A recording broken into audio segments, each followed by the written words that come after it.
Today's podcast is going to be amazing because it's going to show you the simple way to change your life by becoming a better person.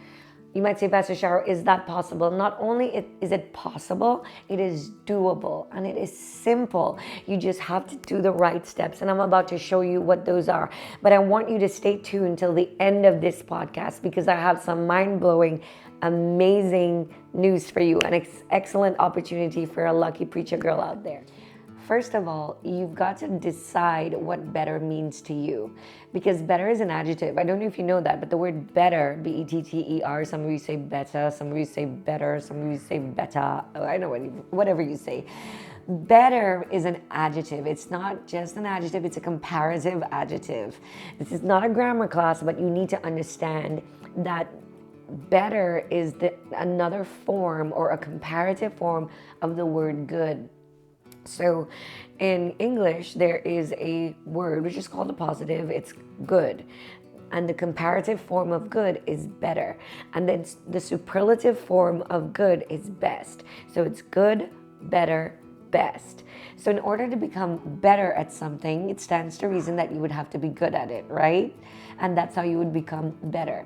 So in order to become better at whatever it is, you must decide, first of all, what it is that you want to become comparatively good at. Is it, you want to become better at math, or you want to be a better wife, or a better housekeeper, or a better minister, or a better woman, or a better dresser, or a better fill in the blanks. You can't decide. One of the biggest problems we make is that we decide we're just going to become better, but we don't know better at what. And there is no way that you could become altogether better without knowing specifically what you're going to become comparatively better at. So before you decide to change your life and be better, I want you to decide better at what. What does the end goal look like to you, so that when you get to better, you'll know at the end of the year, I did it. Now I'm better at. So for instance, maybe you decide you want to be a better dancer. Then you will take action to make sure that at the end of the year, you're better at dancing. And if you want to become a better dancer, you will not take swimming lessons, or you will not take cooking lessons. You'll take dance classes. See what I mean? So first of all, decide you will be better at. If you decide you're going to be a better Christian, you're going to change your life and be a better follower of Jesus, then you will take the action that pertains to that end goal. Things like praying more, reading the Bible more, and being more actively involved in ministry at your church are ways that you can really reach that goal. So take a minute right now, and if you have a piece of paper or a pen, write down what is it in 2023 that you're going to change your life and be better at. So in order to find a really good place to start, you must know what your desired outcome is. And a really great way, my favorite way to figure out what I want my desired outcome to be, is to ask myself the question, who do I want to be? Instead of asking, what do I want to do? Ask yourself, do you guys really like him? He's so cute. He wasn't talking the whole time. He just waits till I'm talking to you, and then he decides he's going to talk. Right, baby? Yes. So, yes. So, okay. So ask yourself, who do I want to be? Not what do I want to do? And answer the question. So your question would, your question is, who do I want to be? I want to be a stronger Christian, not I want to read my Bible more. You see the difference? When your end goal is a who question, it's a more internal issue rather than an external action. When you ask yourself a who question, then at the end of the year, you see yourself there. So in my life, I am probably naturally the most disorganized person I know. I do not like organization. I love things to be organized. I just don't know how to organize it. I have a hard time closing drawers when I open them. Is anybody else like that? In the pantry, in my kitchen, if I'm cooking, all the doors are open. And then when I'm done, I go back and close them all. And I don't even realize I did not shut the drawer or the door after I opened it. And so a few years ago, this was not this year, this was many years ago, I decided that I was going to become a more organized person. And so I asked myself the question, who do I want to be? And my answer is, I want to be very disciplined and organized. And so I started taking measures towards that. And one of the small things I did was, the first thing I do when I get out of my bed is I make it. The only time I don't make my bed is in a hotel room. But in my house, when I wake up in the morning, I make my bed, whether I want to or I don't want to. It's something that I never had to do as a child, but I do it now. And just that small action just adds to me becoming the organized person that I am and that I have become with a lot of time. People tell me now, wow, you're so disciplined. If you say you're going to the gym but you're exhausted, you still wake up and you go. Or if you say you're gonna do this, you do it when you don't feel it. Why do you think that is? That's not my nature. I'm not naturally like that.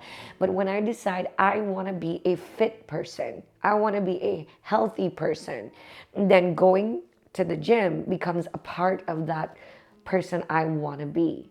So my resolution or my ask is not what do I want to do, it's more who do I want to be. So take a minute now and decide, who do you want to be? One of the things that a bunch of us, I struggled with, and I know many of you struggle with, is the term imposter syndrome. If you've ever, I did a podcast about that a few months ago, and if you know what that is, it's when you feel disqualified or unqualified to operate in the position that you're in, or if you have a job and you feel like it was a fluke, or if they ask you to speak at an event and you feel like if they knew who I was, or I'm not qualified to be here. Well, that's me. I always feel like, or used to feel like, if I don't know what I'm doing and I'm flying by the seat of my pants. And imposter syndrome, that's what, psychologists have called it. I don't even know if that's a proper name for it. But the best way to deal with imposter syndrome is to believe in yourself, not necessarily what you're doing. And I wrote this down because Craig Groeschel said it, and I really, really like it. He said, what you do determines how you feel about you. So what you do determines how you feel. So in other words, the actions that you take will determine how you feel about yourself. So everything you're feeling about yourself right now, if you're feeling, I'm a loser, or I'm too lazy, or it's because of the things that you're doing that gives yourself evidence that you are the person that you think you are. So another thing that Craig Groeschel said that I really, really loved is this. And he said, so what you do determines how you feel about you, and how you feel about you will determine what you do. It's like circular, right? But it's true. So the things that you're doing now, these are the things that are determining how you see yourself and what you feel about yourself. Like you're thinking, I'm so dumb. Yes, because you're not educating yourself. Or I'm so broke because you're not taking the measures to put money in your pocket. So what you do determines what you feel about yourself. Or I'm so heavy because you're eating the wrong foods and things like that. And he also said, and what you think about yourself will determine what you do. So think about it. Those same thoughts, well, I'm overweight, so you keep eating because if I'm already overweight, what's the big deal? Or you see what I mean? So it's like a never-ending cycle. So in order to change your life for the better, you must break the cycle. But first, who do I want to be? Figure it out, and then take small measures. You're not going to change all the things at once. You're going to develop one small routine, one small everyday habit towards that end goal. And if you just do one for 6 months or the year, and you adopt a new one every 3 months or so, then by the end of the year, you will 100% be a better and a changed person in that area. Most of us have a list of things, resolutions we call them. We should not call them that because we've not resolved anything. They just stay on a piece of paper and we never get them done. I'm a pastor, so I hear it all the time from hundreds of people every year. Oh, pastor, this year I'm gonna. And I say, good, wonderful. But then I wait to see those things happen, and guess what? They don't always happen. So now that you've decided who you are, right, and who you're going to be, decide what small habit you can adopt to go towards that. It could be a silly thing. When I decided that I was going to be a healthy person, I'm not yet in my 50s, but I've decided that by the time I get there, I want to be as strong as I was in my 30s. And that means I started taking a vitamin every day. I started changing my diet. I started exercising more. I started enjoying the things in life that I love. I picked up a hobby. All of the things that lead towards being healthier in my older years are the actions that will make me the person I want to be. Now, nobody knows what the future holds, but in the inside of me, I feel healthier. I feel better in control of what my older years are going to be like. I like this amazing quote from Stephen Covey. I want you to listen to it. It really is, it's so simple but so profound in the same way. It says every action you take is a vote towards the type of person you want to become. No single instance transforms your beliefs or your identity, but as the votes build up, so does the evidence of your new identity. Isn't that amazing? He said every action you take is a vote towards the person you want to become. So think about the things that you're doing today, preacher girl.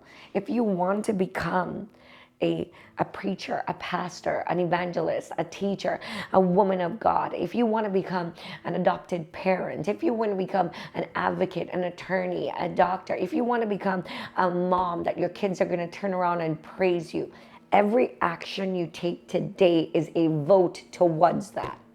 If you want to become a great artist, a great musician, everything you do today is a vote to or against that thing. And he says no single action will transform your beliefs or your identity, but as the votes build up, so does the evidence of your new identity.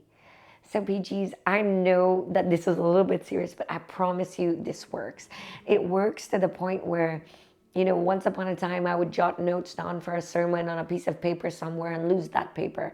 But now I have stacks and stacks of sermons and they're kept in a place where I can access them and even publish them or share them with people if I want to do that. And there are other ways that my life is more organized and I'm more disciplined than I ever was in my earlier years and decades gone by because I've taken those actions towards becoming the person that I want to be. And I'm by no means there yet.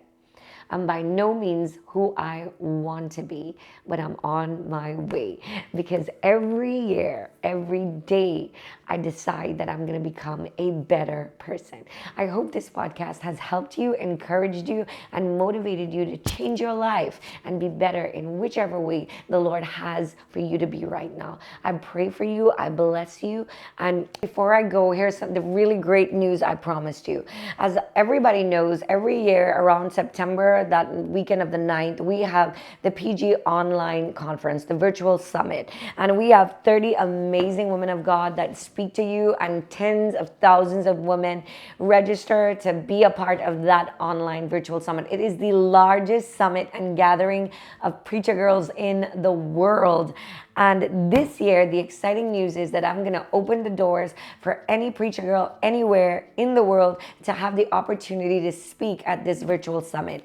I only put that note out one day on social media, and these are the applications that have already come in.